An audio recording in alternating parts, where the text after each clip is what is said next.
I want to encourage someone today.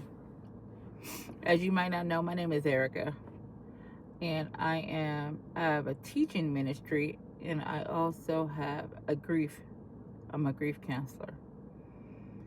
So I want to help someone on a day today, whatever you may be going through. I want to encourage you. I wanted to encourage you and share with you my testimony of the goodness of the Lord. Whatever you may be going through, I don't care what are the cares of this world, life, if it's grief, is it finances, whatever it is, the number one thing I will tell you that it requires is faith. Faith is the assurance that you know that the Lord is going to answer you. You know without a shadow of doubt that the Lord is going to be there for you. You know you have a firm foundation that you can depend on Him. Now, I ain't never been able to depend on anybody. Brothers, sisters, nobody. But one thing and one person I've been able to definitely depend on is Jesus Christ. So let me share my testimony with you. So about 9 years ago, one of my sons passed away. One of my sons accidentally killed himself in my living room. Y'all, I had no money. I had no insurance. Me and his father were separated. He had just came back and he needed a place to stay. So I let him stay with me just until he got on his feet. But we wasn't married. So my other son found my son deceased in the house. Okay. When I tell you, that was one of the toughest things that I ever had to experience. And I didn't experience death before because I buried my parents. I buried my father, I buried my mother. But to come home and your son's brains is everywhere, I was totally out of it at the moment.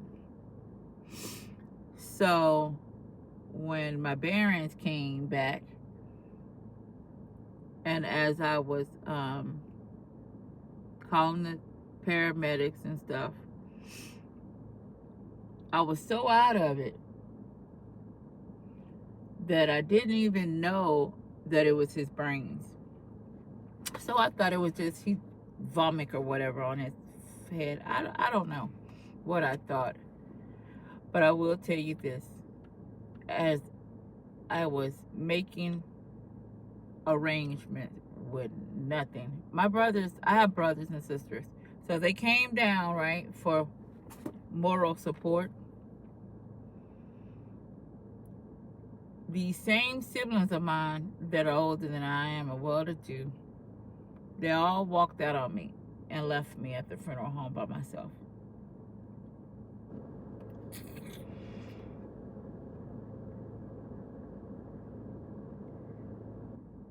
Now, I would take full accountability and say that it wasn't their job to help me. Would have been nice, absolutely.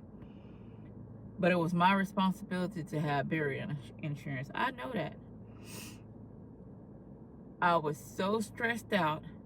I was so burdened down. All I could think about was my 12-year-old son is in there on a slab. And I have about 4 or 5 siblings that's in this funeral home with me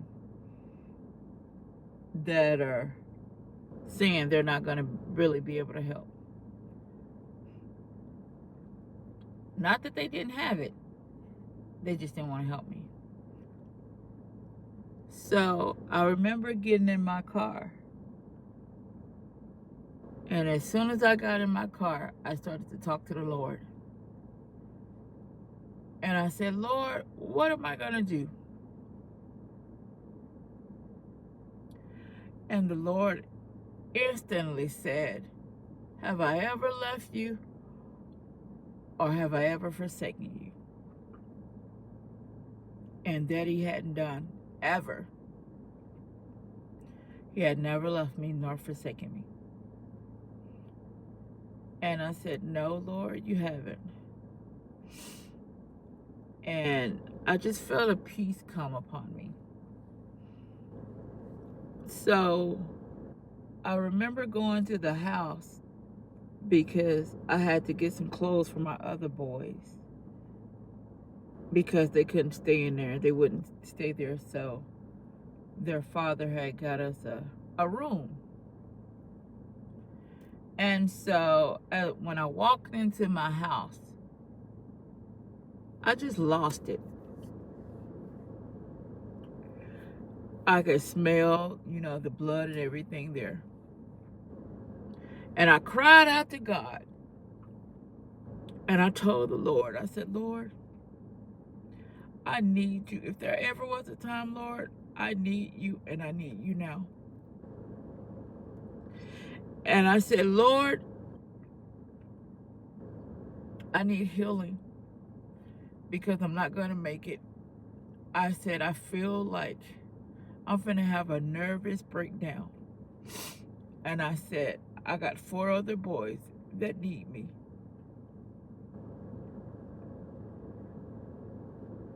Instantaneously, the Lord wrapped his arms around me. And he hugged me so tight. And when the Lord hugged me, he took the pain away. He took the grief away instantly. But here's the goodness of the Lord. How good he is. When the Lord removes something, he always replaces. And what he gave me was the best thing in the world. The Lord gave me joy.